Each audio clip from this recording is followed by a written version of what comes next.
Well, now Nathan comes and he tells him this story about this rich and poor man, and this rich man has everything, and this poor man just has this one little lamb, and the rich man has guests and wants to throw him a meal and takes the little lamb from the poor man, all that he has.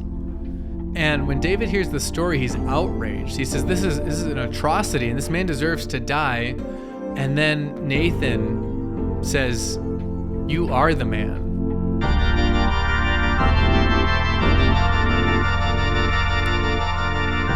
Hello, everybody, and welcome to another episode of the Renewal Bible in a Year podcast. My name is Pastor PJ Arsvold, and hey, don't look now, but today is week 13, and that is 1/4 of a year. So 52 weeks in a year, 1/4 of that is 13, and so in reading this week, you're a quarter of the way through the scriptures, and I hope it's been a blessing so far. It's been a ton of fun to go through this with you, and just imagine what you've read so far. Right? Hopefully that it's maybe felt like a lot, but it's also doable.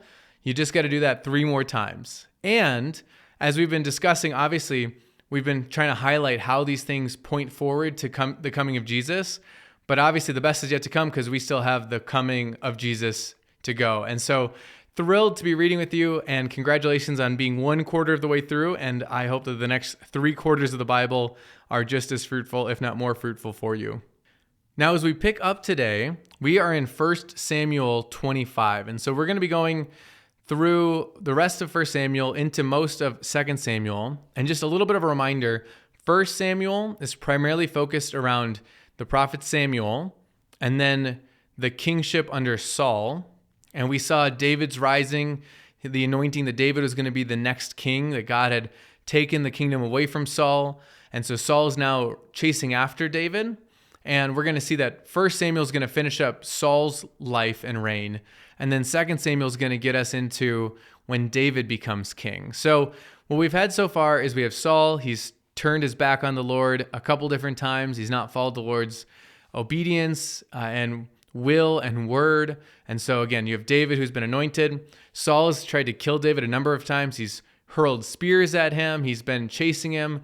We just had an encounter where David spares Saul's life, and so he has an opportunity to kill Saul in a cave, but chooses not to because he says, this is the Lord's anointed. The Lord chose Saul as his king, and so even though David knows that he is one day going to take over as king, he refuses to inflict harm on Saul. He has so much respect and honor for who God has chosen, the Lord's anointed, this office, that nobody should inflict harm on Saul, right? Even though David knows the Lord is ultimately going to judge between them, David refuses to do so. So he shows Saul mercy, yet Saul continues to chase after him. As we get into this week's readings in chapter 25, we start off with the death of Samuel. And so we knew that Samuel was getting towards the end of his life. Again, it was kind of his old age that sparked the asking for a king from Israel. And so we're just told that he dies and he's buried in his house at Ramah. And then you have the story of Abigail, and she's a favorite of mine. So Abigail is this woman. She's married to a man named Nabal. And long story short, David, again, he's on the run from Saul, and he's been kind of migrating around with his men. And Nabal, who has a bunch of animals, sheep, goats, he's very rich. Basically, David sends messengers and says, hey, can you please give us some food? We've been taking care of your workmen. We've been protecting them from anything happening to them. We haven't taken anything of yours. Would you please give us some water and stuff and some food so that way we can eat, right? So basically, please take care of us. And Nabal is a worthless fellow, and so basically says no and turns his nose up at them. And so Nabal is breaking, right, the both the cultural and the God-ordained command for hospitality, right? To take care of those in need, to take care of the hungry, to take care of those who are traveling. And so he refuses. David is so mad that basically he's going to get 400 men and he's going to go attack Nabal. But then Abigail, Nabal's wife, hears of this, and she hears what has happened, and she realizes, oh no, this is not good. My husband has sinned gravely. And so she makes haste. She takes 200 loaves, 2 skins of wine, and 5 sheep already prepared, and parched grain, and 100 clusters of raisins and 200 cakes of figs, and she puts them on donkeys. So think she gets all of this food. She gets like a feast together, and she runs up to David and basically says, hey, let the guilt be upon me. I love it so much. She says, on me alone, my Lord, be the guilt. And she basically says, my husband doesn't know what he's saying, but please accept this offering. And Abigail, she's married to like a not good guy. Nabal is depicted terribly, and yet Abigail cares so much, not only to protect her husband, but also for just doing what is right, that when she finds out, she doesn't tell Nabal, she doesn't say, hey, you screwed up, or try and convince him. She just takes it upon herself to offer a gift and an offering to David and to say, put the guilt upon me, not him. Even though Abigail is seemingly really upright and Nabal is not. And I think it's one of many, but one of the best pictures for Jesus, who takes, on behalf of sinners, he goes before the Father and says, I'll take the guilt. I'll take the fall. And obviously Jesus and his Father are united in will. They're on the same page here. But for him to say, ultimately, let this guilt be upon me, not them. Even though, who's the one who sinned in the first place? Who's the one who screwed this up? It's mankind. It's humans. It's us. Jesus says, no. Here's an offering. Instead, put the guilt upon me. So in that way, Abigail has a really good picture for Christ giving of himself for those who don't deserve it. Now, what ends up happening is David is basically like, blessed be you. He's really touched by this. Basically, thanks her, because I would have incurred blood guilt. So he kind of comes to his senses and realizes, wow, I can't believe I was going to kill this man. So Abigail goes back. She tells her husband what had happened. He's so stricken with fear of it that it says his heart dies. So he's basically just almost like he just becomes like a stone, almost like comatosis, just kind of out of it. And then it says about 10 days later, the Lord struck Nabal and he died. So because of his inhospitality, because of his wickedness, he ultimately does die. And then once David hears about this, he, acknowledges I was going to take vengeance into my own hands. Praise be to God that I didn't. Praise be to God that he ultimately does see all things. And then he takes Abigail as a wife. Now, if you remember at this point, he has Michal as a wife.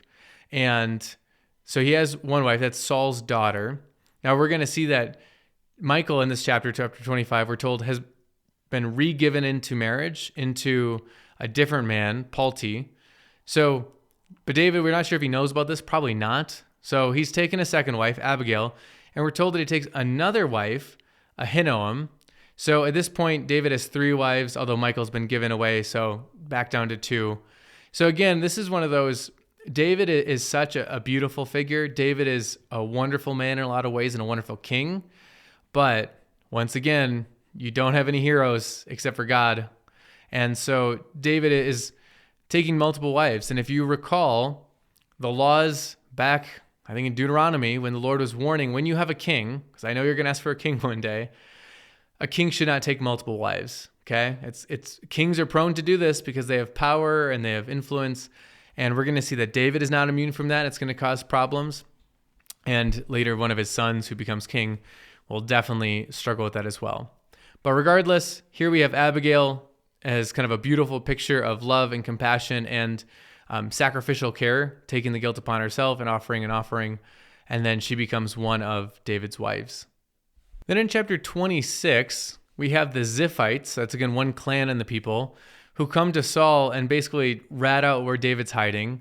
And what's funny about this is they're the same ones 3 chapters ago in chapter 23. They came to Saul and said, hey, David's over here by us. And so they clearly are on his side. And so they once again tell Saul where David is. And Saul kind of comes out and camps there. And we're told that then David sneaks into the camp. He sends out spies. David rose and comes to the place where Saul is laying, and he has Abner, his kind of chief of his army, his commander. And then David goes down into the camp with Abishai, who's going to come into play later as well. So Abishai and David go into the camp, and they see Saul, and there's a spear next to him, and he has an opportunity where he could kill Saul. So once again, you have Abishai saying, just like in the cave when they were like, David, The Lord has given you Saul, take him now. And David once again refuses to put out his hand against the Lord's anointed and become guilty. And so David says, as the Lord lives, the Lord will strike him, or his day will come to die, or he will go down into battle and perish. So for David, this ultimately, Saul, he knows that Saul is under the Lord's judgment because of what Saul's done. But he says basically the Lord's going to strike him down, some think supernatural way, or die of old age or illness, or he's going to die in battle. But I'm not going to do that. I'm not caused to do that. So nobody knew that David snuck in. David took this spear and the jar of water from Saul's head. Again, just like the piece of cloak previously, this serves as evidence. So then afterwards, you have David talking to Saul and saying, hey, I could have killed you once again. And he actually calls out Abner, the commander of the army, and says, your job is to protect the Lord's anointed. So just notice how he's saying, Saul's my enemy, and yet I'm doing more to care for him because I'm sparing his life than you are, Abner, because you're sleeping on the job. It's a little bit of echoes of, later we'll get the Garden of Gethsemane, where Jesus is there praying and his disciples are there to keep watch and they keep falling asleep. Similarly, here Saul is vulnerable and his commander, his bodyguard, is sleeping on the job. And then once again, Saul basically says, you're greater than me. The Lord is going to bless you. You'll have success. And David basically says, just as your life has been precious in my sight, may my life be precious in the Lord's sight. So he's calling upon the Lord to protect him and take care of him. So again, you see this faith by David, but what's remarkable then in chapter 27 is immediately we're told, then David said in his heart, now I shall perish one day by the hand of Saul. So even though David has seen the Lord be with him through all of these encounters, and he's calling upon the Lord to judge between him and Saul, he's still terrified that Saul's going to get him.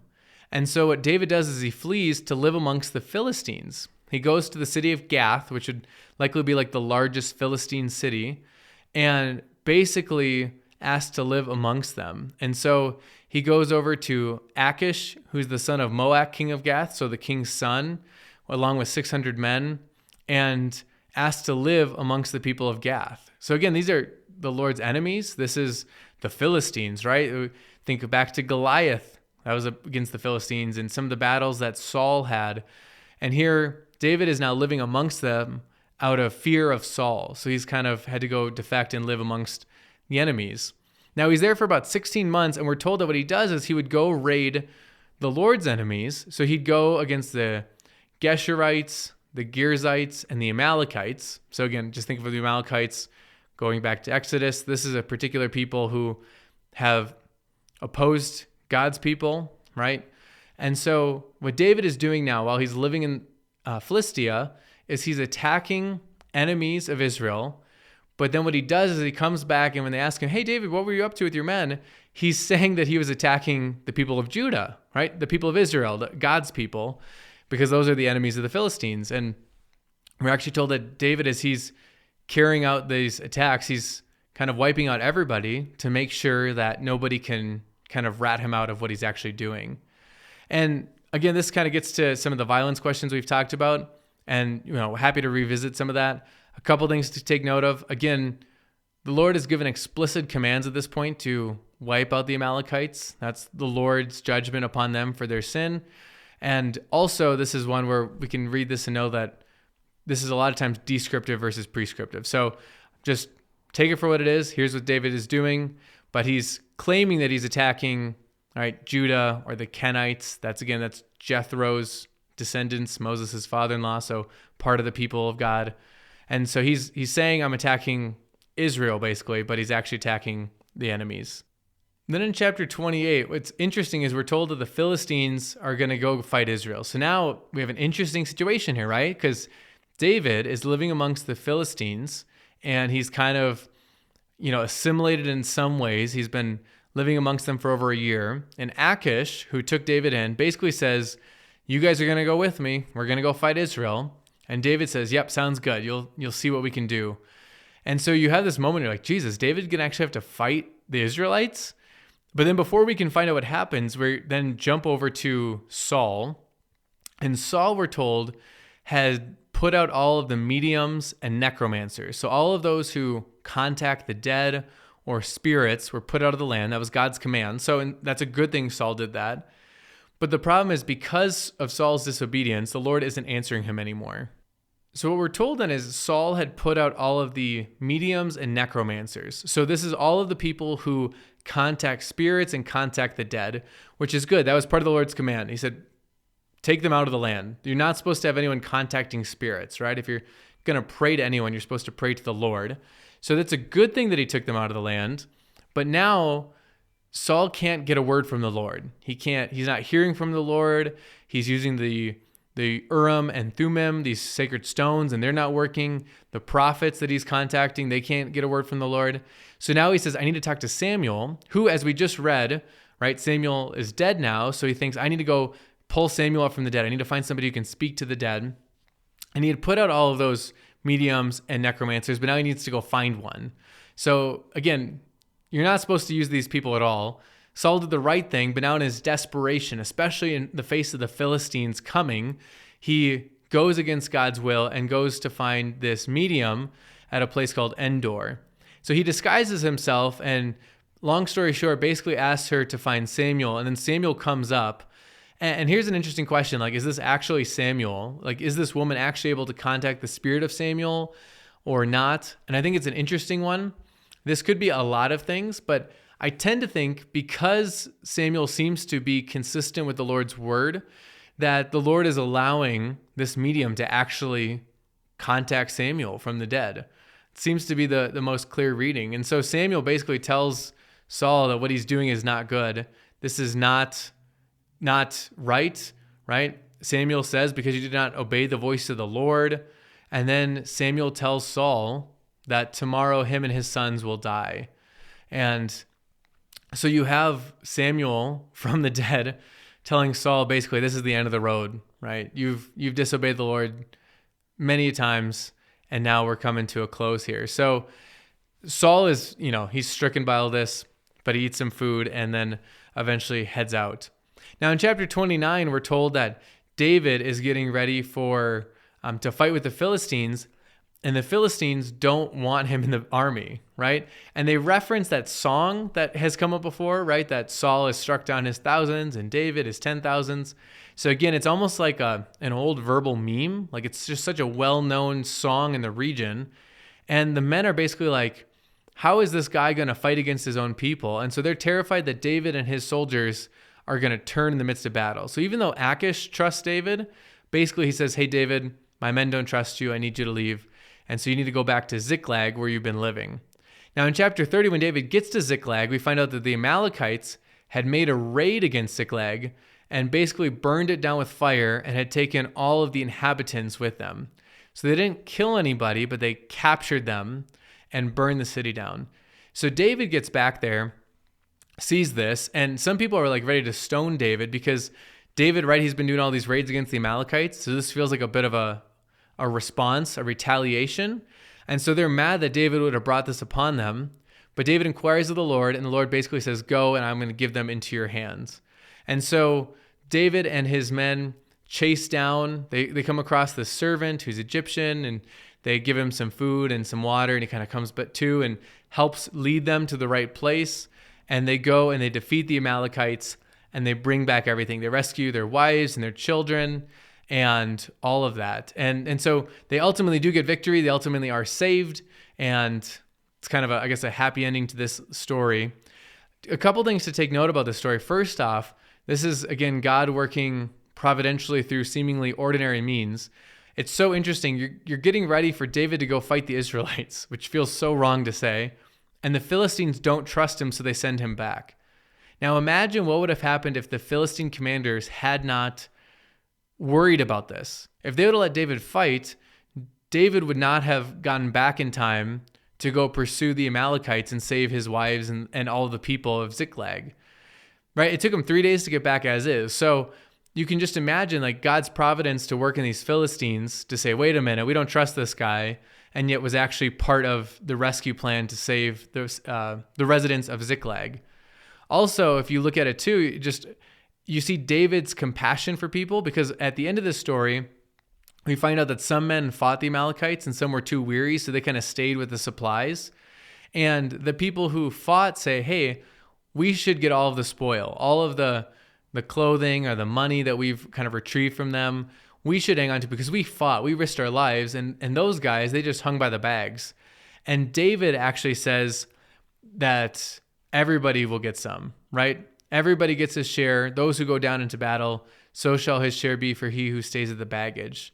So they should all share alike. And so he makes this a statute and a rule for Israel from that day forward until the day when this is recorded for us. So seemingly for generations, that when you go into battle, there's some who are fighting, some who are watching the baggage, but all are taken care of. And so you see this kind of just compassion and care from David for all people, not prideful saying, yeah, I fought, so I deserve it all. But no, even the people who had to watch our stuff, they're still carrying out their duty. That was their role. And so they should still be taken care of.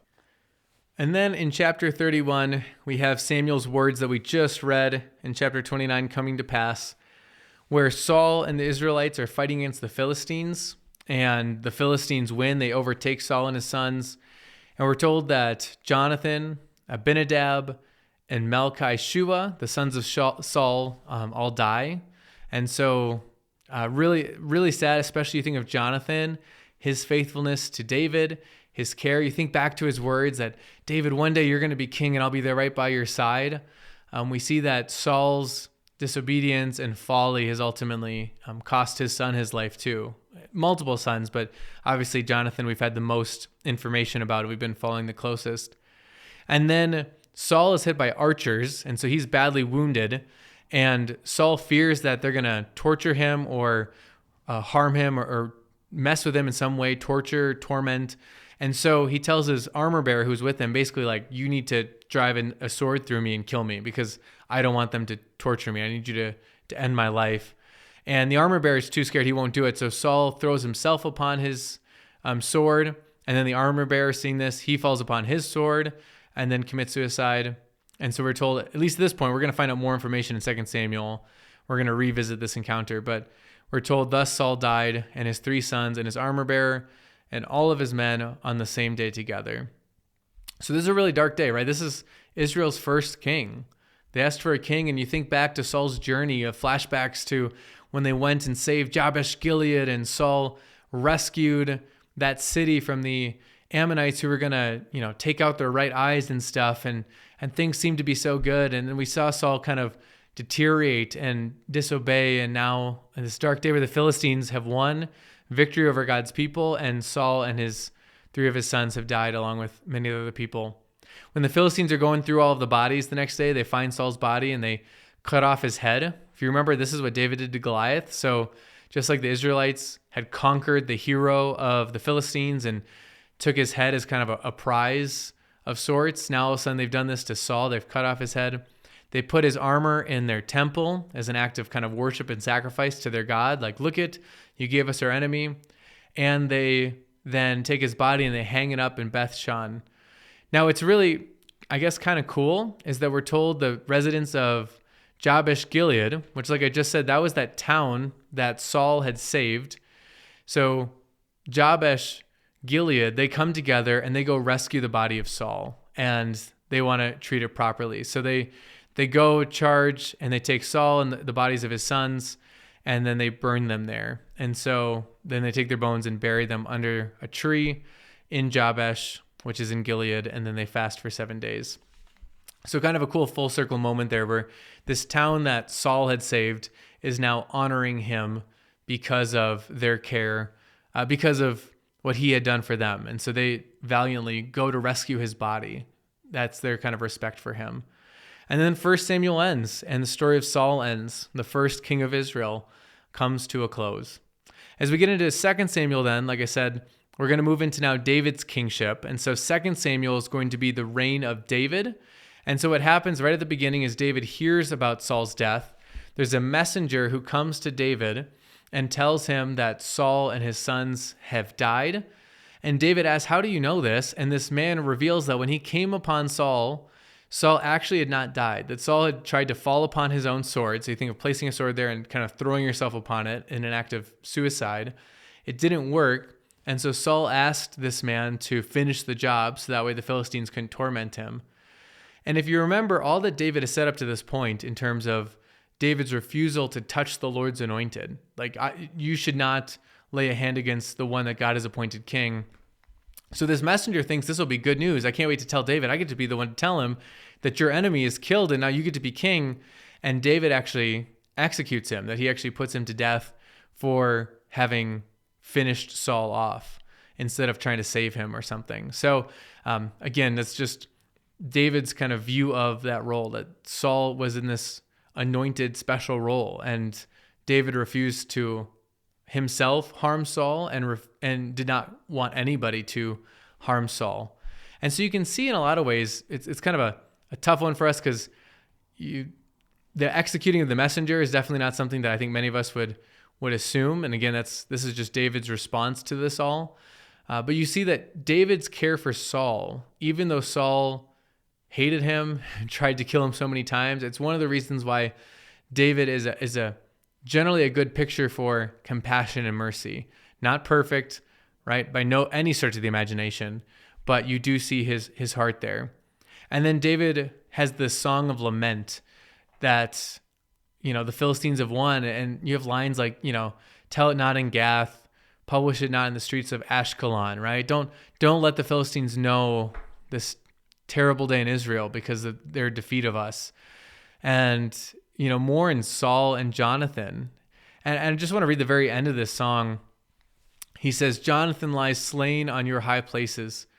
I am distressed for you, my brother Jonathan. Very pleasant have you been to me.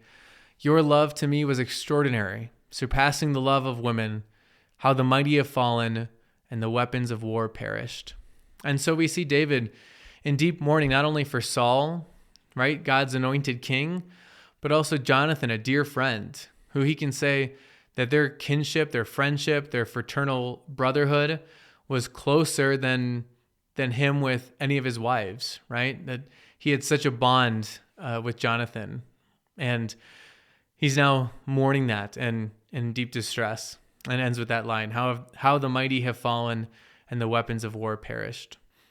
Which gets us into chapter 2, where David obviously did not want Saul to die. He wasn't rooting for it. He's sad about Jonathan. But what this does mean is that now the fact that David was the anointed next king, Samuel anointed David, it's time to kind of fulfill that. So David inquires of the Lord.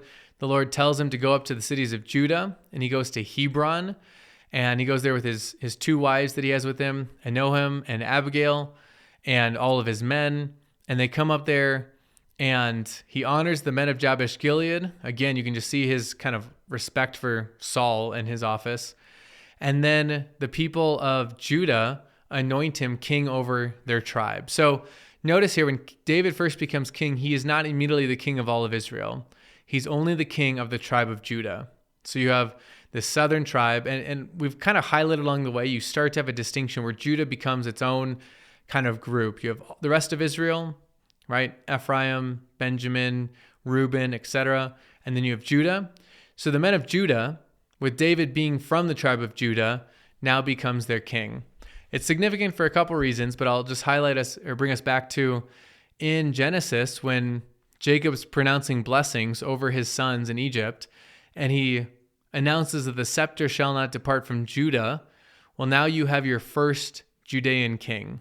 Okay? David is the first king of Judah who's starting to take up that scepter that Jacob promised way back in Genesis. And in this week's readings, we're going to see that promise of that scepter not departing that house, even further solidified. So you have David as now king of Judah, but you have Abner, who is right. He was the commander of Saul's army. He takes one of Saul's sons, Ishbosheth, and makes him king of Israel. So now you have two kings. You have a divided kingdom. You have Israel, which is falling under the family lineage of Saul with Ishbosheth, and then you have Judah with its king David. And so you have two different kingdoms. And then remarkably, you have a civil war going on. So again, just think of how fast things have flipped, right? We're all fighting against the Philistines, but then Saul's anger and insecurity and jealousy towards David led him to attack David. And then when Saul dies, the people of Judah say, great, David's now our king. But the rest of Israel follows Ishbosheth and their king. And now what happens is there's this battle. And the battle takes place at a place called Gibeon. And we're told that you have 12 men of Benjamin and 12 men of Judah. So again, Benjamin is the tribe that Saul was from. And we have this crazy sequence where we're told that each catches their opponent by the head and thrusts his sword in his opponent's side, so they fell down together. So you can almost imagine like 12 pairs walk up to each other and they both strike each other at the same time, so they both die. And part of this is just showing us like, this is not how it's supposed to be. There shouldn't be a civil war in Israel. And this gets us back to the book of Judges and just the problems that are arising and the infighting. And just nobody wins when this is the case, right? This is not good. And we're told that there's a hard-pressed, hard-fought battle. But ultimately, David's men prevail and defeat the rest of the people of Israel and Abner's army. So Abner's on the run. We're told about these three brothers who served David. So you have Joab, you have Abishai, who, if you remember, he was the one who went down with David when Saul was sleeping at the camp, and the second time David saved his life. And you have Asahel. And so you have these three brothers who are kind of helping lead David's army against Abner. Now we're told that Asahel is very fast. And so as the people of Israel are fleeing, they're running away, Asahel is chasing after Abner. So Abner being Ishbosheth's commander, Asahel working for David. Asahel chases Abner. Abner turns around and says, hey, leave me alone. I don't want to have to hurt you, right? Just, you should depart from me, right? Why should I have to do this?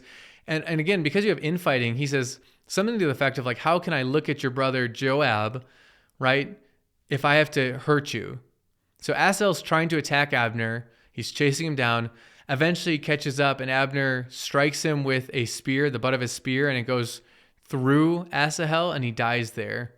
And then you have Joab and Abishai who pursue Abner, and they continue to chase him after Asahel has died. And then eventually Abner basically says like, hey, why are you chasing us? Why are you coming after your brothers? So again, he's reminding them we're all part of the people of God. And then ultimately they say, all right, because you've said this, we will stop chasing you. So Joab blows a trumpet and all the men stop and don't pursue Israel anymore. And the fighting comes to an end. And then in chapter 3, we're told that there's a long war between the house of Saul and the house of David. So now again, you have these two different houses, these two different lineages and families and support groups that are at odds with each other, but that David grows stronger and stronger while Saul's house becomes weaker and weaker. And so you're seeing David's power and influence grow. And then we take a moment to stop and talk about the sons born to David at Hebron, which again, remember, not supposed to take multiple wives, but we get a rundown of some of these sons from these different wives. So we're told his firstborn is Amnon, and we're told his second is Chileab. And then we're told about Absalom. That one's going to be really key here in a second or in a little bit. Amnon as well.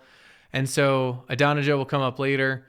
You have some of these sons. So I'm just going to float some of these names, especially Amnon and Absalom right now. So he's having multiple sons from multiple different wives. And again, that's just happening here. I think we have a total of 6 of them that are born in Hebron. So David's kingdom starts in Hebron over Judah. And as we'll see in this week's reading, it's going to expand eventually.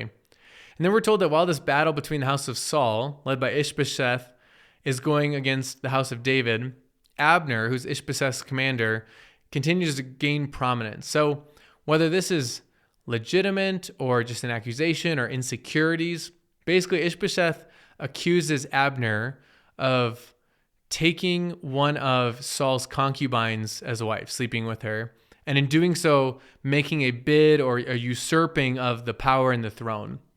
And Abner takes offense to this, that he would be accused of this. Now, again, whether or not he did it or not, it doesn't tell us.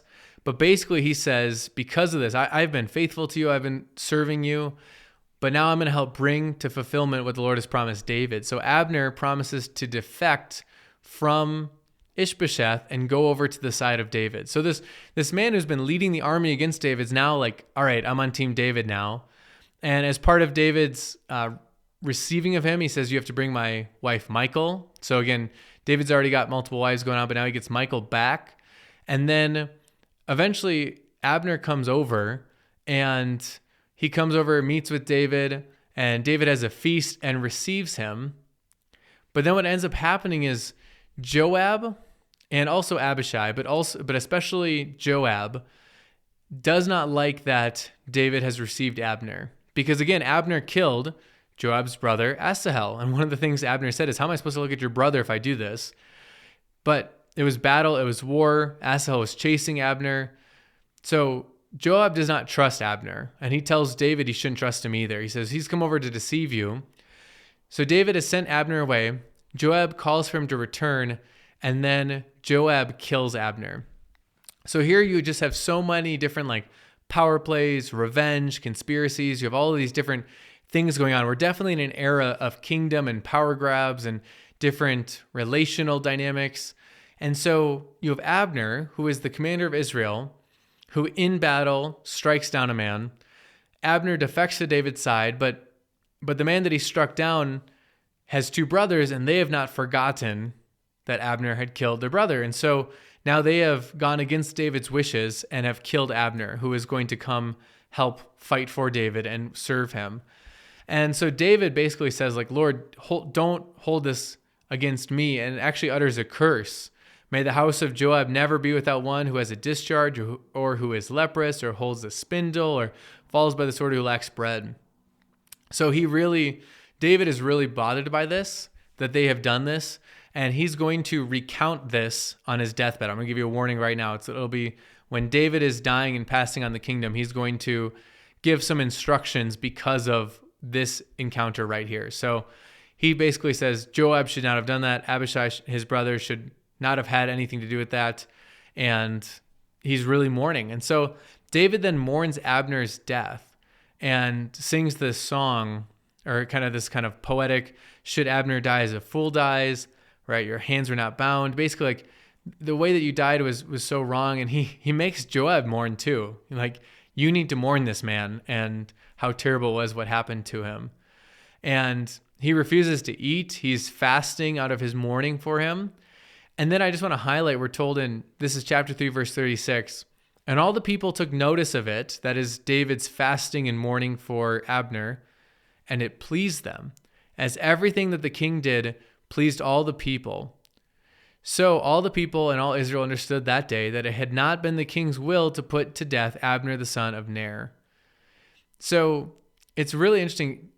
People see again this David who has compassion. Abner had been pursuing David. He had been with Saul trying to fight against him. And Abner is the one who took Saul's son and tried to establish him as a rival king.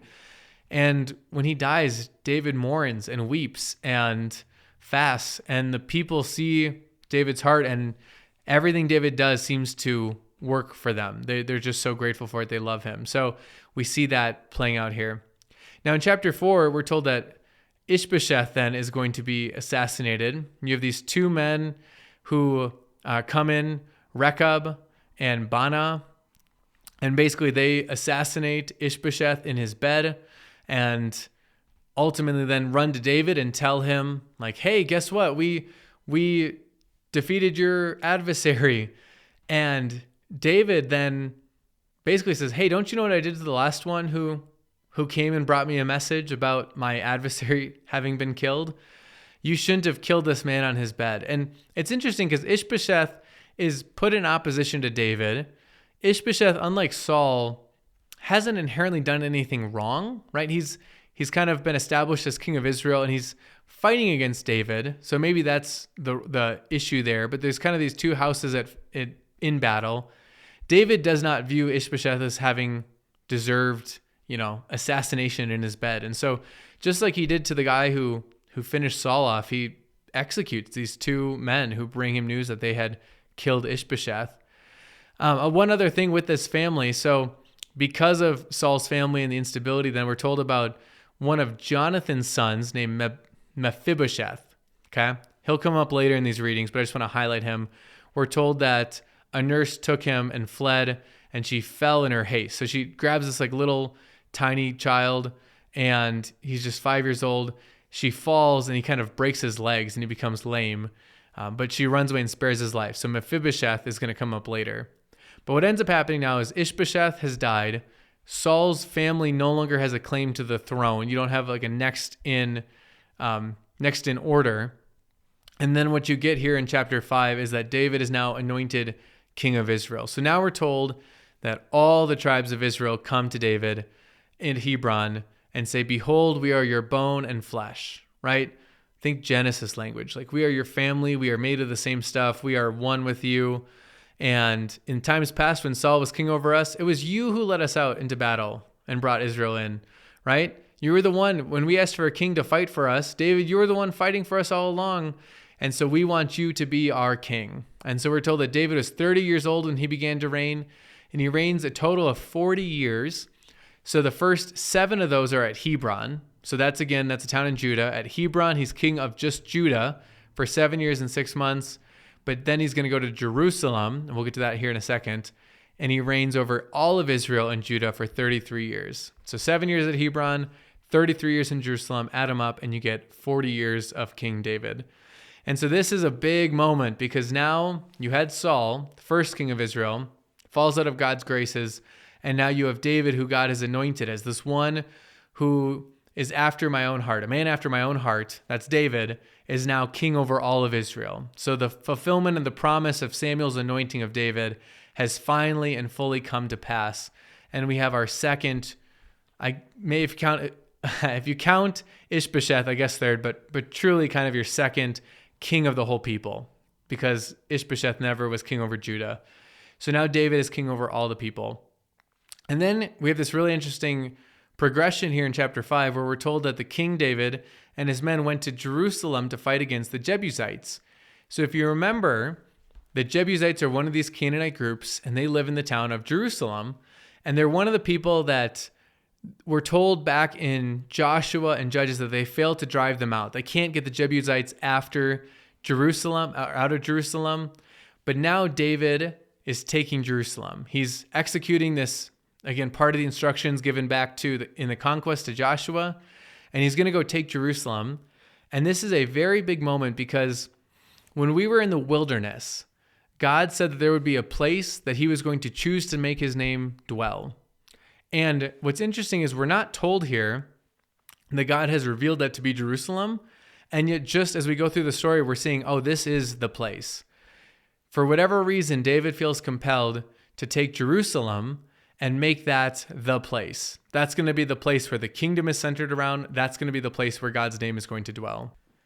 So David and his men take the city of Jerusalem and defeat it, and he becomes greater and greater, for the Lord, the God of hosts, was with him. So he has now taken the city that the people of Israel have never been able to take their whole time in the promised land, through Joshua, through Judges, through Samuel and Saul. They couldn't take Jerusalem, and now they have taken Jerusalem, finally.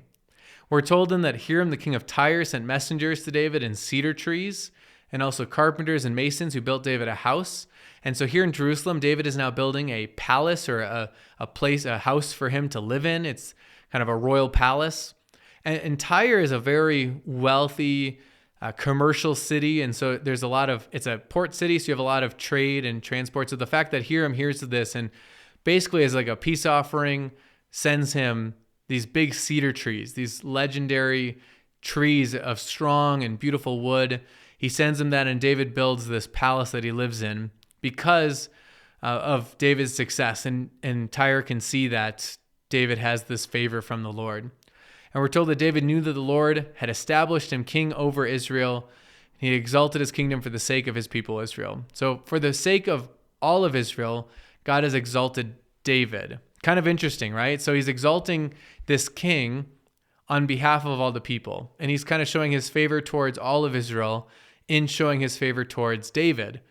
Now this is where, as we go forward, right, we're told about a descendant of David, a son of David, who is to come, who is in a lot of ways like David, but obviously perfect and also David's Lord. You think about Jesus as the one who is exalted on behalf of his whole people. So who receives the most glory of anyone who's ever lived? It's Jesus. He deserves the glory. All glory and honor be to him. This is the song at the end of the Bible in the book of Revelation. But that honor and glory, because it's given to Jesus, also trickles over to all of his people. Like it's to all of our honor and glory that our Lord is honored and glorified. So you kind of see that here with David. The Lord is blessing all of his people in this exalting of David and his kingdom. And then as we're like riding this high of like, wow, God's exalted him, then we're told that David takes more wives and concubines. So again, never a perfect character. And that's why we need a better son of David later to come. I'll just highlight this though. This will come up in these readings, but we're told about some of the names of his children born to him in Jerusalem. So we had a list of children born in Hebron. Now we have children born in Jerusalem. And in that list, you have one named Solomon. And Solomon's going to be a pretty key figure because he's going to be the next king. But what we have then as chapter 5 wraps up is that the Philistines hear that David's been anointed king and they go to look for him, right? Because it's like, wait, he was just living with us. Like he was on our side. What happened? And then they go up and fight against, David leads the people of Israel against the Philistines, and the Lord gives a couple victories to Israel. And so again, now that the Lord is with David, he's the king, things are going well. We have a good and a righteous king, and there's victory for them. And so they strike down the Philistines as far as Geba to Gezer. So again, you have victory for Israel over these long-time rival Philistines. The Philistines aren't gone yet, but again, you see where the tides had been moving the Philistines' direction, right? We had the Philistines, the last time we checked in on them, they just killed Saul and his sons. Now David's king, and there's a pushback and a couple of victories for Israel. And then with that victory in chapter 6, David then gathers some chosen men, 30,000 of them, because he wants to bring the Ark of God. That's the Ark of the Covenant, right? So that's the place in the tabernacle where God's presence is found. He wants to bring it to Jerusalem. So again, this is going to be the city that the Lord makes his name dwell. So God is with his people Israel. And if you were to say, well, where in Israel? You'd say in Jerusalem. Where in Jerusalem? Where the Ark of the Covenant is. That's kind of the location of his dwelling. Okay. Now, this is a very interesting sequence because they're trying to bring the Ark in. And there's the sequence where an ox is pulling a cart with the Ark, and the ox stumbles. And this man named Uzzah reaches out to catch the Ark from hitting the ground. He doesn't want the Ark to touch the ground and to fall or to break. And he reaches out and touches it. And in doing so, he's struck dead. And I think for some of us, our reaction might be like, what? He was saving the Ark from falling. Like, isn't that a good thing? And to fully understand the story and fully to appreciate it, we have to go back and try to rake up in our minds that Levitical law back in Exodus and Leviticus and early parts of Numbers about the tabernacle. Because if you remember the Ark of the Covenant, right? So you have these cherubim, these angelic figures on top. There's this mercy seat. But if you remember, there was these rings. There's 4 rings. And then there's 2 poles that go through those rings on either side. And what was the command? That the Ark is only ever to be moved by Levites carrying those poles. Okay? The Ark, God had given clear examples. Just think of all of the laws concerning the tabernacle. Think back to Nadab and Abihu or the sons of Eli. All of these times where people have disregarded the Lord's doing and how he's commanded them to treat his holy and sacred presence. And one of the clear instructions he gave is when you're moving the Ark, you need Levites carrying these poles. You don't put it on a cart. That's a big takeaway here. You don't put the Ark of the Covenant on a cart because an ox could stumble and it could fall. You need Levites carrying these poles and marching it. That's their job. That's how you transport it from place to place. And so what we see here is even in the midst of this joy, yes, God's giving us all this deliverance.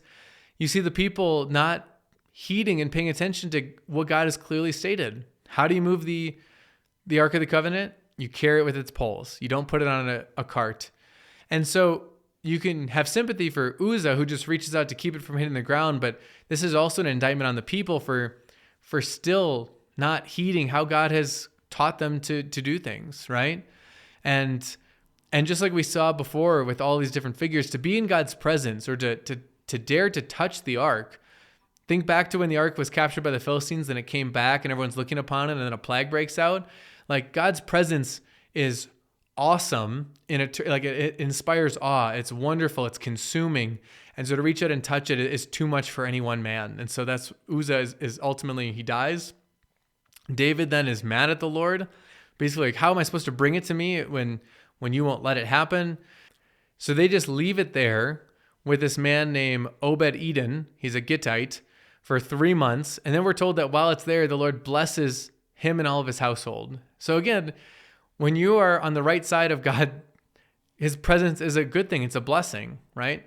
If you're like Nadab and Abihu, right? Sons of Aaron who are messing around in the tabernacle. If you're going to sin and be unclean in God's presence and whatever, not a good thing. But God's presence for those who love him and fear him is a comfort and a blessing. And so we see that with Obed-Edom, that his household is blessed. And then when David hears that the Lord is blessing Obed-Edom, he goes, all right, it's time to bring it up here. So they go get it. Presumably they get it up the right way this time. And we have this kind of big festival as it's coming in. There's celebration. We got music. It's so exciting because the Ark of the Covenant is coming to Jerusalem. We have a king and he's bringing the Lord and his ark, and it's going to be wonderful. And I love it. We're told that David danced before the Lord with all of his might. So whatever it looks like to you to dance with all of your might, right? That's what David's doing. He is so overjoyed at what the Lord has done. He's so overjoyed and grateful for what God has done for him and for his people Israel that he's not trying to put on a pious face. He's not trying to be all solemn and kingly. He's willing to, I'll say it this way, he's willing to make a fool of himself in a lot of ways out of joy for the Lord. And that doesn't mean that we're always supposed to look like, we're supposed to look like fools in that sense, but David is not worried about how do I look right now. He's just worried about rejoicing and thanking God for what he's done, which then leads us to this little sequence where his wife, Michal, who again, Saul's daughter, was given to David, then taken away from David, then given back to David, sees this, and David's wearing a linen ephod. So he's wearing this outfit that was probably pretty flowy, and as David's dancing, he's possibly flashing people, right? I mean, so that just shows you like he's so overjoyed in the Lord that he's being immodest in a lot of ways. And Michal despises him and basically chastises him and says, hey, there's all of these female servants who you exposed yourself to. And David basically says, how could I not rejoice before the Lord? It's a really interesting sequence because I would not recommend to anyone, like if you are in love with the Lord, please rejoice, dance, sing. Please try not to flash anyone. But for David, he's just so overcome in this big moment that his concern is not looking important or looking kingly. His concern is to praise the Lord. And as a result, he's maybe even brought some foolishness upon himself. And that's what Michal despises in him. And yet David basically says, those women servants that you're talking about, in their eyes, I'm honored because they can tell that I'm doing this for the Lord, right? And so you think I might be despised, but there's nothing better than to honor and to rejoice in the Lord. And we're told that because Michal has this kind of disdain for him, she ultimately ends up barren and has no children. And so it's kind of a condemnation upon her disdain for her husband and her disdain for her husband's ultimate loyalty and rejoicing in the Lord. Then in chapter 7, we have this really beautiful sequence where we have David living in his house, right? He made a house out of cedar from the king of Tyre. And we're told that the Lord has given him rest from all of his surrounding enemies. He has peace. Things are good. He's dwelling securely. And then he tells Nathan, this prophet, that he wants to build the Lord a house. He says, hey, I live in this wonderful, fancy house, but the ark of the Lord just lives in a tent. And at first Nathan says, hey, yep, do whatever sounds good to you. And then the Lord comes to Nathan and says, wait, don't let David build me a house. And basically then he goes to David and says, this is the Lord speaking through Nathan, have I ever asked for a house? Right? All those years I was in the wilderness, the time of judges, throughout my servant Saul, did I ever say, hey, by the way, you need to build me a house? Right? But rather, I'm going to build you a house. Gosh, I just love that reversal, right?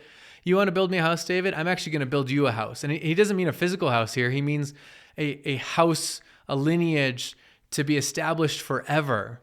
And I'm going to give you sons and descendants. And then I'm going to raise up one after you, and he will build me a house. I'm going to allow him to build me a house for my presence to dwell. And he's going to be a son to me and I'm going to be to him a father. So you see this almost adoption of the Lord saying to David, like, as your son is, he's going to be like to me, my son. And I'm going to establish your house forever. My steadfast love will not depart from him as I took it from Saul. Your house and your kingdom shall be made sure forever before me. Your throne shall be established forever. Okay, so again, think back. Jacob, Genesis 49, the scepter shall not depart from Judah. Now we have our first king from Judah who's king over all of God's people. And the Lord says to him, your house, your kingdom shall be established forever. This promise to David that because of my love and my grace for you, hey, David, you want to build me a house? Guess what? I'm going to make you a house that's going to reign forever and ever. And again, we know that this house is going to go down to a man named Jesus, right? The Son of God who is born into the house of Judah, the house of David. And he is going to be this king who's going to reign and rule forever and ever. And so you see here in 2 Samuel this promise that there's going to be somebody from this lineage who will reign forever. And it's so beautiful. It's this beautiful reversal. How often do we say to God, God, I want to do all these things for you. I want to give you my life. And God's like, that's great. Guess what? I already gave my life for you. We say, God, I want to give you all I have. And Jesus says, that's great. I already gave you all I have, right?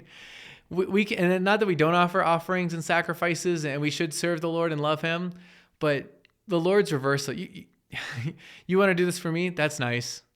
But guess what? I've already done that and more for you. That's the kind of God we have, this loving God. So much so that, David, you want to build me a house? Guess what? I'm going to build a house out of you, and there's going to be one in that house who's going to reign forever and ever. That this kingdom will be eternal. It's just gorgeous. So this is a huge passage here in 2 Samuel 7 in terms of God's love, God's favor for David, for Israel, and also the promise of Jesus coming later. And then David responds by this beautiful prayer of gratitude. I love it. His first words are, who am I, O Lord God? And what is my house that you have brought me this far? And yet this was a small thing in your eyes, O Lord God. I love it. He says, Lord, who am I?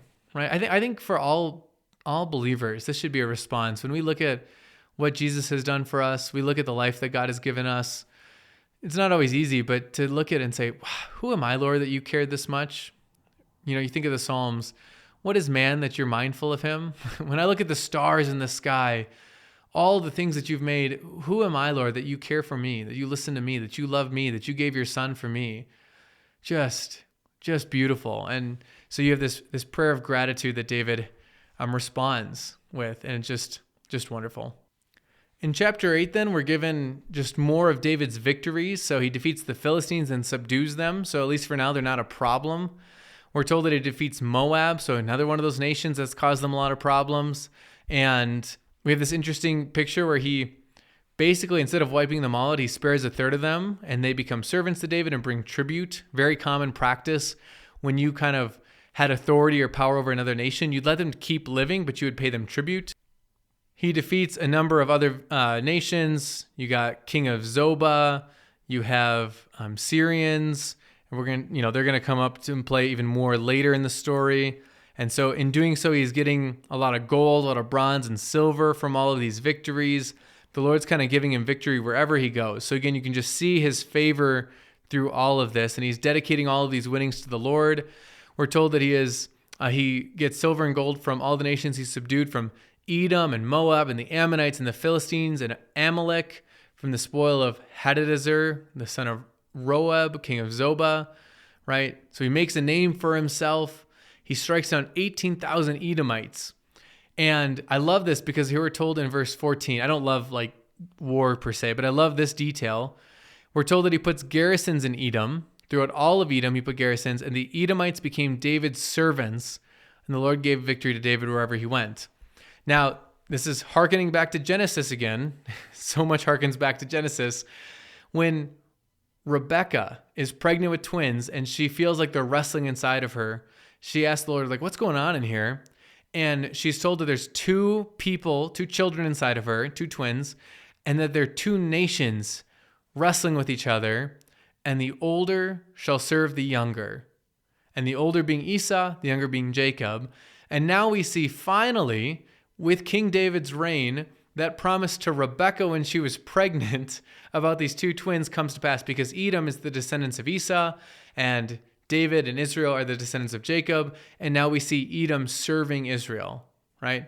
So Israel was always the chosen people of this, but now Edom is fulfilling that, and they're having to serve Israel and serve David. And so David administers justice and equity to all his people. People love him. We're told about who all works in his, you could say, his cabinet. So you have Joab again, who's over his army, Jehoshaphat and Ahilud, who's a recorder, Zadok, who's he's a priest, along with Ahimelech. And so you have these two priests. You have a secretary, Sariah, Benaiah, who's over different groups like the Cherethites. And so you have David's sons also as priests. So you have kind of a little bit of an accounting of like, here's the different key figures. Some of these are going to come into play a lot more. Again, like Joab's going to continue to be a big figure. Zadok's going to be a big figure. Some of them not so much. But again, you have kind of great, the kingdom's really in full swing right now. And here's kind of who's all taking part of that.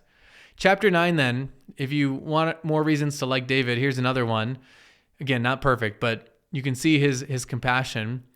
So David now, things are going so good. He's getting all this victory and his kingdom's being established, and the Lord's promised it to make him a house forever. And then he says that he wants to show kindness to somebody from the house of Saul for Jonathan's sake. So again, just think of all that Saul did to try to kill David, to try and stop him from being king. But he wants to do something kind. And so he ends up tracking down Mephibosheth, right? That son of Jonathan, who's now lame, and basically allows him to eat at his table. He takes him in like his own son.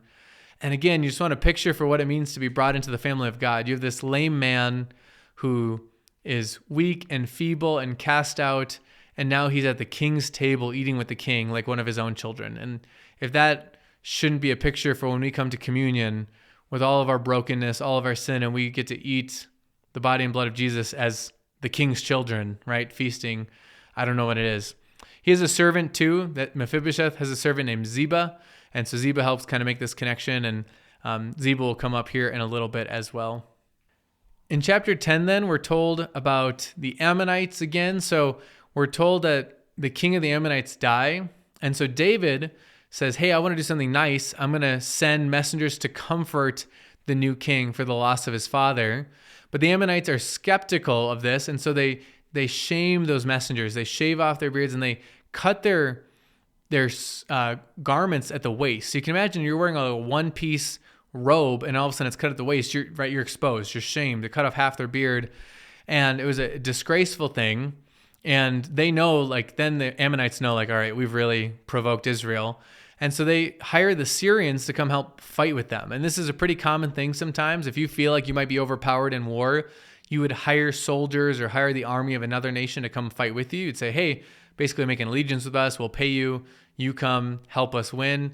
So Israel fights the Ammonites paired with the Syrians, and you have Joab and Abishai, right, over the army. And basically they defeat both the Ammonites and the Syrians, to the point where the Syrians like are afraid to help the Ammonites after this. Like, geez, we don't want to mess with the Israelites. So again, good things going. Things are going so good for David, which leads us to the biggest, most critical mistake that David makes during his lifetime. He makes several mistakes, but this is by far the worst. So, chapter 11, we have this opening sentence. In the spring of the year, the time when kings go out to battle, David sent Joab and his servants with him and all of Israel. They ravaged the Ammonites and besieged Rabbah, but David remained at Jerusalem. All right, David, right? You're the one who goes out and fights with us. It's time for kings to go out and fight. And what's David doing? He's back in Jerusalem. So that's not great. You should probably be with your men. But more importantly, what happens is he's up on his palace, this tall house, and he sees a woman bathing. Her name's Bathsheba, and he lusts after her, and he calls her to come to the palace, and he sleeps with her and commits adultery. And it just goes down from here because she's married. She comes to him and says that, hey, I just wanted to let you know I'm pregnant now. So then out of panic, because Uriah won't sleep with his wife Bathsheba, David sends message to Joab, the commander of his army, that he's to ensure that Uriah dies in battle. And so Joab is besieging a city, and they put Uriah towards the front and the hardest of the fighting, and then are told to draw back. And long story short, some of the servants of David among the people fell, and Uriah the Hittite also died. And interestingly, we have a little reference to Abimelech back in the book of Judges. If you remember, that's one of Gideon's sons who made himself a king, and then a woman throws a millstone out of this tower and kills him. So basically, you have kind of a reference to that. So you see the awareness of history here. But more importantly to the story, Joab sends message back that Uriah has died. And then you have Bathsheba grieving and lamenting her husband who has died in battle. And then David takes her as one of his wives. And she bears a son, but this thing displeases the Lord. And so in chapter 12, you have a really interesting message from the Lord. So you have Nathan. If you remember, he's the prophet that David had originally told that he wants to build the Lord a house. And then it was through Nathan that the Lord told David, I'm going to build you a house. Well, now Nathan comes and he tells him this story about this rich and poor man. And this rich man has everything, and this poor man just has this one little lamb. And the rich man has guests and wants to throw him a meal and takes the little lamb from the poor man, all that he has. And when David hears the story, he's outraged. He says, this is an atrocity, and this man deserves to die. And then Nathan says, you are the man. And David all of a sudden realizes that, and the Lord says to him, like, I've given you everything. Is it not enough that I gave you this house, and I've given you all these promises? I made you king of Israel, and I delivered you from Saul, and all of these things. And yet you struck down Uriah the Hittite with the sword and have taken his wife to be your wife, and you've killed him with the sword of the Ammonites, right? You're responsible for his death, and you've taken his wife, and this thing is terrible. And it shows us just how easy it is to see other people's sins. Like when David hears this story in the third person about somebody else, he's like, this is outrageous. But when he realizes it's him, and he didn't even, he was hiding from what he had actually done. And part of the promise that the Lord makes to him here, part of the curse because of this, he's told a couple things. He says, now therefore the sword shall never depart from your house, because you have despised me. And he also says, I will raise up evil out of your own house, and I will take your wives before your eyes and give them to your neighbor, and he shall lie with your wives in the sight of the sun. For you did it in secret, but I will do this thing before all of Israel and before the sun. And then David realizes that I've sinned, and he asks for forgiveness. And Nathan tells David that I have forgiven you, but nevertheless, the child that is born to you from this wickedness is ultimately going to die. So a few things to unpack here. So David is now told that this house that's going to be established, this blessed house forever, wasn't that long ago we got these great promises. There's now going to be violence and fighting and death, and the sword is going to be from it. And from within his own house, somebody's going to come and take David's wives. And we're going to see that play out here in a little bit. But just the wicked consequence for what David has done. This is a grave evil. And again, this is wrong for anyone to do, but especially for the Lord's anointed, for one with so much power and favor and blessing from the Lord to abuse that is a wicked thing. So David's child becomes sick, and David fasts for a week until the child ultimately dies. But he does declare that once he does put on his clothes and he's done, after the child has died, he goes to the house of the Lord and worships. So even losing a child, his response is to worship the Lord for what he's given him. And David then kind of ends with this, knowing, I can't bring him back, but I shall go to him, right? But he won't return to me. So David knows, I'm going to see this child again one day, but I'm going to be with him, right? In death, but ultimately, as we know, in eternal life. But that comes later, mostly with Jesus. But so you have this really sad occurrence, the sad consequences for what David had done. And then we're told that he goes to Bathsheba and comforts her, and they end up bearing another child named Solomon. And this Solomon, the Lord loves, right? This is a child that the Lord is going to have quite a bit of favor for. The chapter ends then with Joab defeating Rabbah finally, this town that he had been going after, this royal city of the Ammonites. But he calls to David and in a really beautiful move, basically says, lest people give me credit for this, you need to come and finish the job so that way the city bears your name. I think it's a good picture for, as God's people, we do a lot of things, but it should never be for our honor. It should always be for the honor of the one who has given us the commands, right? Our marching orders, and that's the Lord. So just as Jesus says, let your good works shine before all men, that they may give honor and glory to your Father in heaven. That's what you see Joab doing. He does what he's supposed to do as commander, defeats the city, but he ultimately makes sure that David gets the glory and the honor. In chapter 13, then, we're going to start to see that curse play out that we just got, because we're told that Absalom, so that's David's third son, has a beautiful sister named Tamar, and David's oldest son, Amnon, loves her or lusts after her. He is so tormented. It says he becomes ill by it. He's just so consumed by the thought of Tamar, his half-sister, right? So she shares a father, David. And so Amnon but he knows he can't. This is not a right relationship. He shouldn't. And you have this man, a friend of his, cousin named Jonadab, who basically tells him, here's what you should do. Pretend to be sick, and then say that you need Tamar to come and nurse you so you can talk to her. And then what Amnon does is he assaults her. He pretends to be sick, and when it's just him and her, and she says, no, you can't do this, he defiles her, he violates her, and it's a horrendous thing. And remarkably, I mean, right after he's done this terrible thing, then it says all of a sudden he hates her with a very great hatred, so that the hatred he had, which he hated her, was greater than the love with which he had loved her. So I think this is it's such a painful story. I hate this story just because it hurts. I think that this is a really good picture for what sin does. Sin consumes us, and we become obsessed with it. And I just really need to do this thing, whatever it is. I really need to acquire this. Or we covet, we lust, we're greedy, we're angry, and we get so consumed with it. And then as soon as we give into that sin, we feel this guilt and this dread, and we often take it out on the very thing that we were after, right? How often do you find yourself coveting money, and then you find yourself hating the money that led you to do it, right? Or whatever it is. And the fact that as soon as he gives in to this sin and temptation, he hates Tamar, and he sends her out.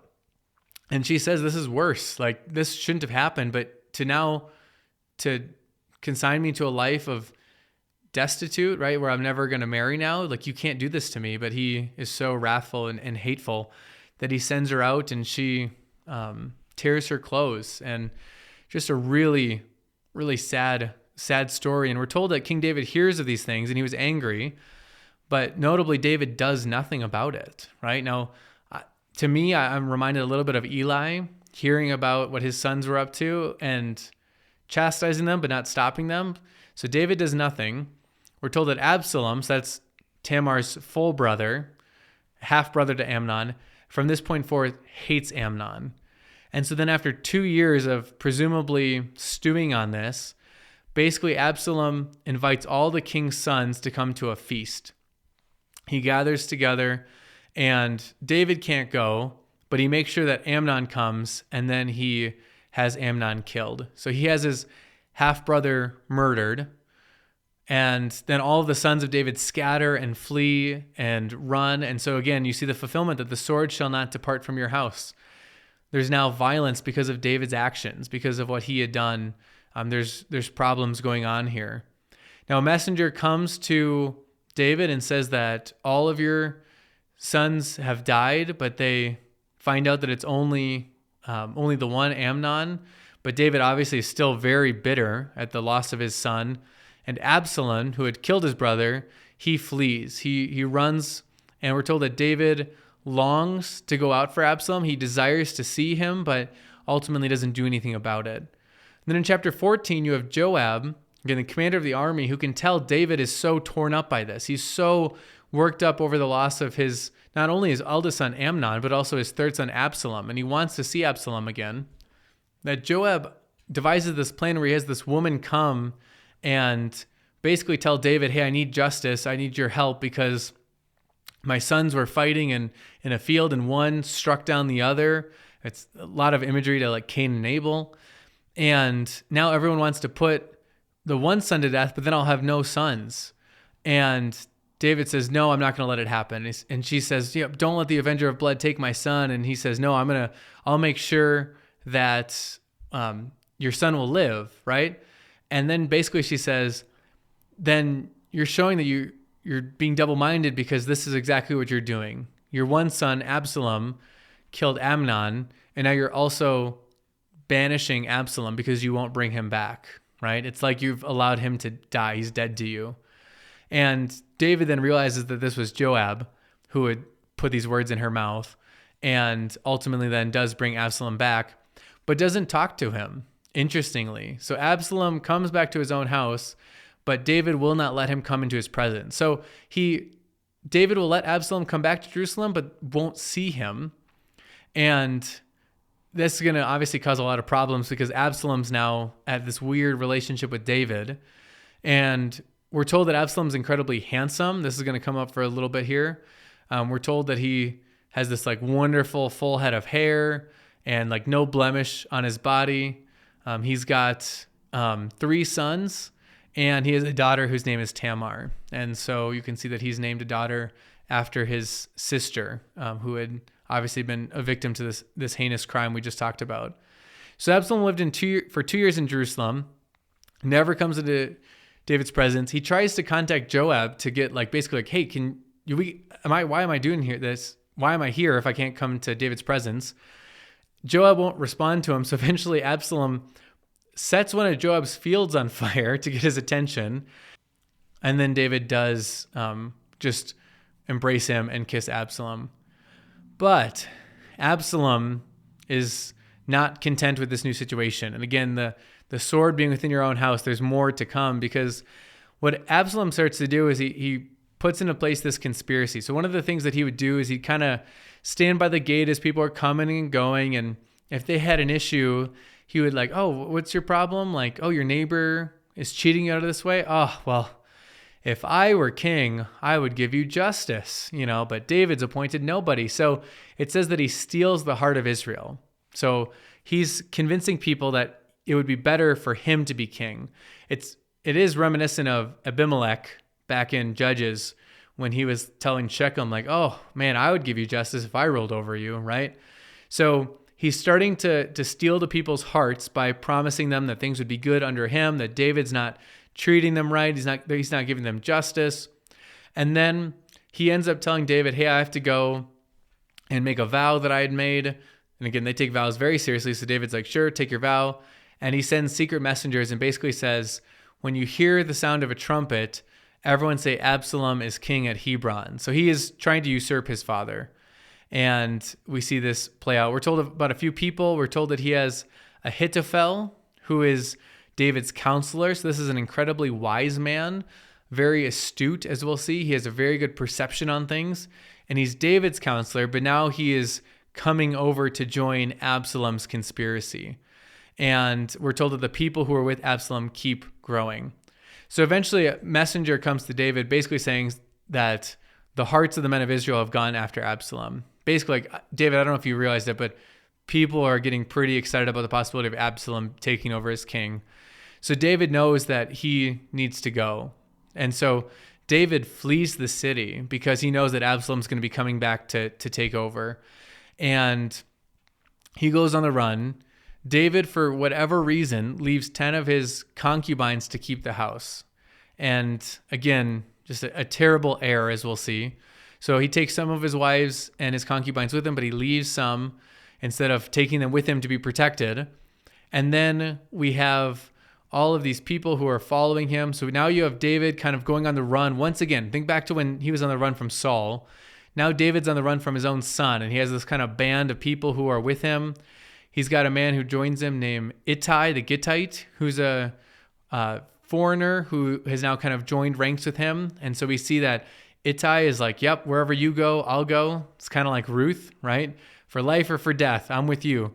And they go cross over the brook Kidron, and they have to kind of go towards the wilderness. We're told that Abiathar and Zadok come, right, along with the Levites, and they're bearing the Ark of the Covenant. So the Ark has come to Jerusalem. Now they're taking it out with them to David, but David says, no, bring it back to Jerusalem. If I do the Lord's favor, he'll bring me back to that Ark. And if not, then it's the Lord's will that I don't return. So he tells them to go back and sends the ark back along with them. He basically says, are you not a seer? Go back to the city in peace with your sons, Ahimaaz and Jonathan, the son of Abiathar. And basically, I'm going to wait for word. So he's now using these kind of priests who are on his side, these priests and Levites and so on, as kind of like spies, kind of like to infiltrate. You go back with the ark and you send me word with what's going on. So Zadok and Abiathar carry the ark back to Jerusalem and they remain there. And then David goes up to the ascent of the Mount of Olives, weeping as he went, barefoot with his head covered. And if you know the New Testament, the Mount of Olives is where Jesus weeps to the point where he is crying tears of blood as Jesus is about to be betrayed by one of his own. And here we are, David, getting ready to flee because he's being betrayed by one of his own sons, Absalom, and he is weeping on the Mount of Olives. And definitely a bit of a foreshadowing for what's to come in Jesus's life. But in the same way that the Lord was ultimately with Jesus, right? The Father was with Jesus to raise him from the dead on the third day. We're going to see the Lord is going to continue to be with David even as he goes into this very dark wilderness. David is also told that Ahithophel, right? Ahithophel, who is that counselor, that he's one of the conspirators. And so David prays that the Lord might turn the counsel of him into foolishness. And so basically, Lord, like, oh man, he's a good counselor. Like, please, if you can do anything to keep him and his counsel from ruining me. And then we're told that while he's there, a man named Hushai, the Archite, comes to me with him, coat torn, dirt on head, and basically says, you need to go back along with Zadok and Abiathar, the priests, and basically need to help me out from in there, right? So he's sending in kind of his own troop within Jerusalem, even as he's on the run. In chapter 16, then Ziba, if you remember, that's the servant of Mephibosheth, comes bearing like fruit and stuff for his people. And basically, David says, hey, what's going on? Where's Mephibosheth? And Ziba's like, hey, Mephibosheth is like, yeah, the Lord's repaying my David for my father's house. He's going to give us back the kingdom. Which, again, you think of the grace that David showed Mephibosheth, right? One of Saul's family members, and David let him eat at his table like a son of the king. And as soon as things turn on David, Mephibosheth is like, yeah, that's right, take that. And David then gives all that Mephibosheth has to Ziba. He says, here, now this is yours. And Ziba is faithful while Mephibosheth he's abusing David's grace. He's turning away from it. You could think of somebody who's experienced God's love and grace and then kind of rejects it as soon as things, it seems like it's better to go elsewhere. And then we're told that as David's going, you have this man named Shimei, and he's from the house of Saul who's cursing David. He's throwing stones at David. And so David, he's at a low point, right? He's marching out into exile from his own kingdom because of his own son. And this person of the house of Saul is mocking him and throwing stones at him. And the people with David basically say, hey, we should kill him. Abishai is like, he calls him a dead dog. Like, let's go take his head off. And David says, basically, this could be the Lord's doing, that he's cursing me. Whatever it is, it doesn't matter. The Lord sees, and maybe he'll bless me for receiving this curse. Maybe he'll repay me with good. And so again, it's kind of a bit of turning the cheek, right? As he's being mocked and made fun of by this man, he's being scorned. He just continues on his way and just trusts in the Lord through it all.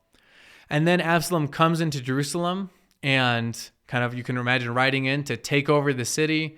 David's already vacated. Hushai comes up and greets him and basically says, hey, I'm with you. And Absalom's a little skeptical, but Hushai says, no, I'm with you. I'm with you, Absalom. And then Ahithophel, right, that really good counselor, tells Absalom that the best first step is to basically to go into your father's concubines in the sight of all of Israel, right? Show everyone that you're the new sheriff in town, that you've taken over your father's throne. And so Absalom takes these 10 concubines that David had left and he violates them on the rooftop. So that way the whole of Jerusalem and Israel knows. And this is the part of Nathan's words to David, that what you did in secret will be done to you before all. And again, David's doing. It's David's leaving of these women, but also a fulfillment of this terrible punishment. And so you see that kind of playing out here. And we're told with Ahithophel that his counsel was that of the word of God. People viewed it so highly, that he was so wise, that it felt like it was God's own wisdom when he spoke. It was highly esteemed both by David and Absalom and by all. Now in chapter 17 then, Ahithophel basically says, hey, let's take 12,000 men. Let's go get David tonight while he's still weary and weak, and you can defeat him right now. Right? And the picture is really interesting because obviously I'm not rooting for Ahithophel or Absalom, but the language he uses is really interesting because he says, I will strike down only the king, and I will bring all the people back to you as a bride comes home to her husband. And I think that phrase right there is a really good picture for what Jesus does for the church, that we are by nature in our fallen state children of wrath, right? We're imprisoned and under the reign of the principalities of this world, of Satan and the devil. And Jesus goes and slays Satan so he can bring his people back, right? Slays the dragon, slays the devil, and then brings his people back to himself as a bride for the groom. So kind of the language is really cool in that sense. Obviously, in this sense, it's Absalom going after David. And then what you have here is you have Hushai. If you remember, David sent him back to help, basically says, no, I have a different advice. You can't chase him right now. He's going to be angry because of all of this. It's a bad time to pounce on him. You should rather get all of Israel together with you, get a big army together, and then go chase him. And so the people listen to Hushai instead of Ahithophel. And we find out this is the Lord working in it. He's ordained this to defeat the good counsel of Ahithophel. So you'll see here that when David asked the Lord to turn Ahithophel's counsel into foolishness, he actually doesn't make Ahithophel's counsel bad, but rather it's received as foolishness, in that it's beat out by somebody else's deceptive counsel. And the people don't listen to Ahithophel, but instead they listen to Hushai, who's trying to protect David and saying, no, don't go after him right now. And we're told that Ahithophel, when he finds out that his counsel isn't followed, he ends up going home, setting his house in order, and then hanging himself. And so we're not sure exactly why. If he realized that the Lord was against him, or maybe because he was part of the conspiracy, he thought things will go poorly for me when David takes back over. I can see this is going to go bad. But he's so, I guess, forlorn or in such a bad state after people don't listen to his counsel. And then we're basically told that Hushai sends Zadok and Abiathar, the priests, to go back.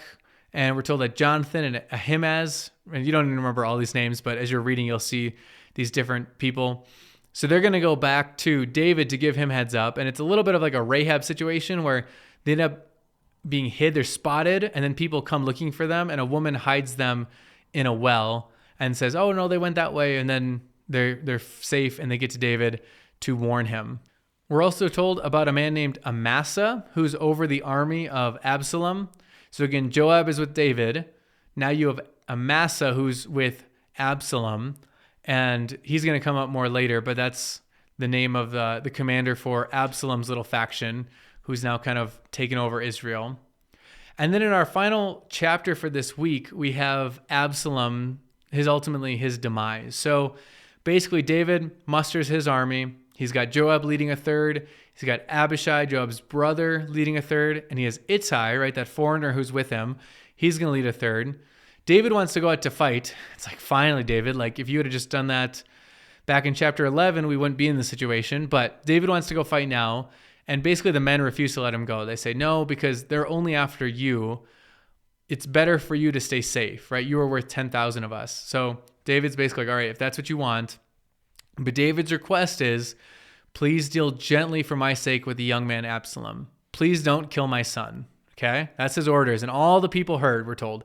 Everybody hears. It's not like anyone can claim, like, what? I didn't catch that directive, right? Please don't hurt Absalom.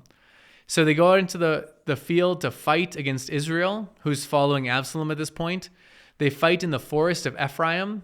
If you remember way back in, I think it was in Joshua when they're in there and Ephraim says, hey, we need more space. And Joshua says, hey, you can clear out trees, right? This is a very hilly, foresty area. It's very good land, but it's also got a lot of terrain to work around. So they're fighting in this forest. We're told that the men of Israel were defeated there by the servants of David, and the loss was very great, that there's 20,000 men of Israel who die. Again, this just all shows you how wrong things are, that Israel's fighting Israel here. And that the forest devoured more people that day than the sword. So you see the Lord's working once again. Not only are the soldiers fighting, but also the forest, presumably the elements, people falling, getting hurt, whatever, maybe animals, who knows, is actually doing most of the work. And then we're told that Absalom is basically riding on his mule and goes under a thick branches of an oak tree, and then his head gets caught. So you can imagine like a really thick part of branches. He's riding on a mule, the mule's kind of running along, and all of a sudden it snags his neck. And you can imagine him just kind of suspended by the neck. This is suspended between heaven and earth, right? So extremely vulnerable. I mean, imagery kind of like being hung, but he's alive.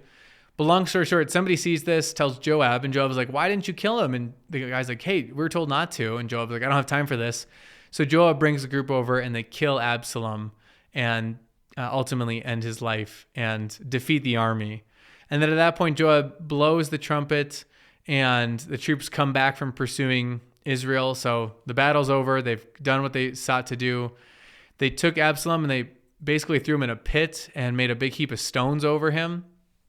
And then we're told that you have Ahimaaz, who's basically like, let me go run and tell David what happened.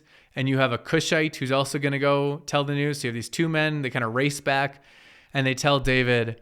And David's response is this kind of deep grief, right? He had said, don't kill my son, right? Take care of him. And unfortunately, his son is dead. And so this chapter in this week's readings ends with David crying out, oh, my son Absalom, my son Absalom, would I had died instead of you, O Absalom, my son, my son.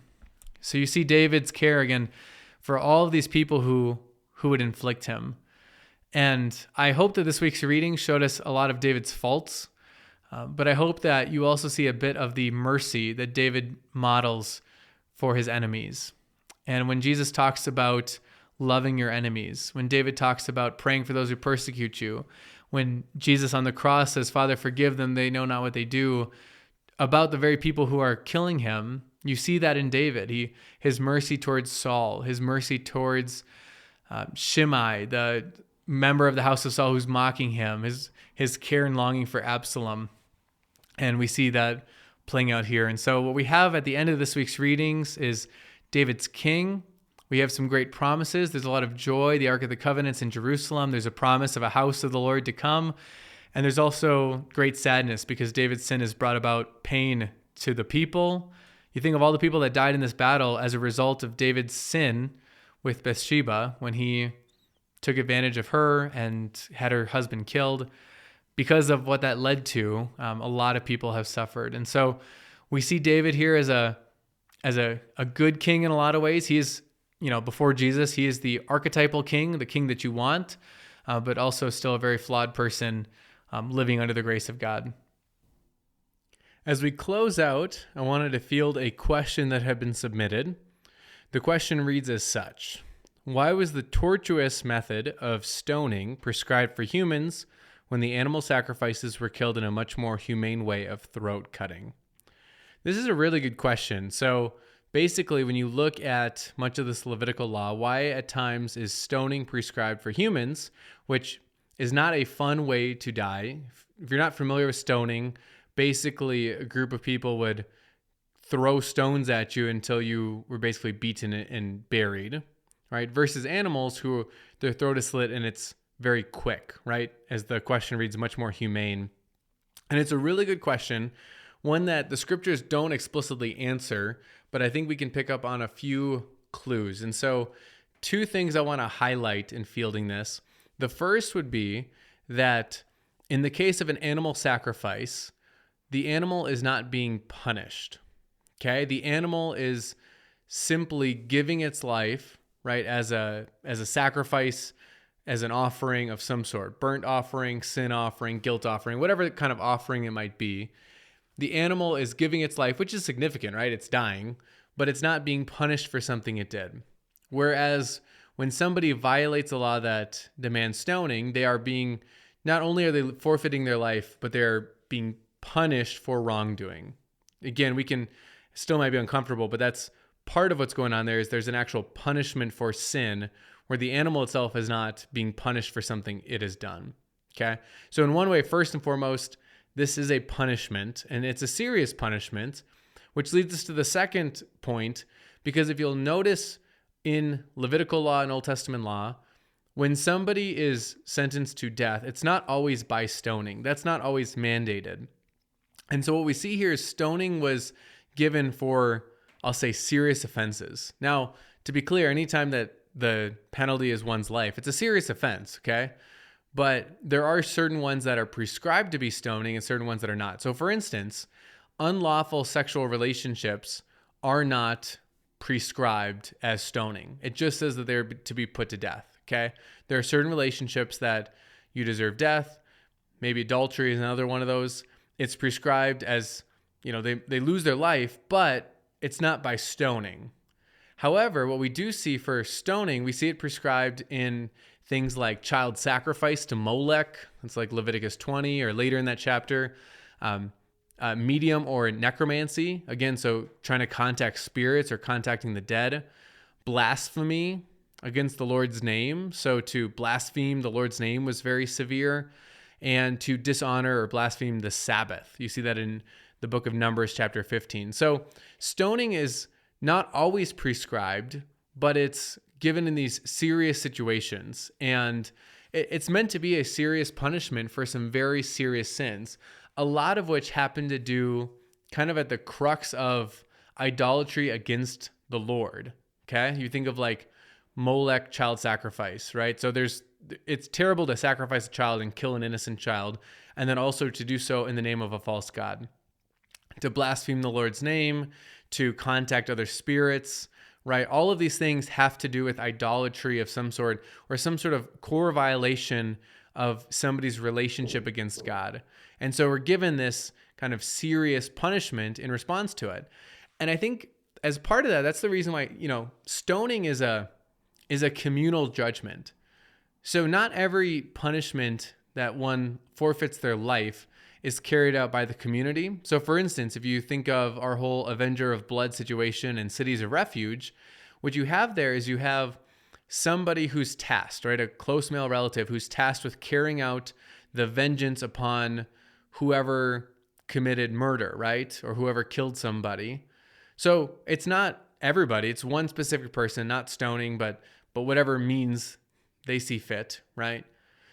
So I think that what you see here is there's a certain sense where as the people of Israel, they're not to tolerate people in their midst being idolatrous. They're not to tolerate people turning away from the Lord and doing all those practices that come from it, whether it's necromancy, whether it's blasphemy, whether it's disregarding the Sabbath, whether it is child sacrifice to Molech, right? All of those things are serious violations that the community itself has to say, no, we follow the Lord. And so the people are the ones actually tasked with carrying out the judgment collectively, not an individual in this case, where the Avenger of Blood is an individual carrying it out. Or in some of those, it's kind of up to the people to decide how they want to carry out that judgment.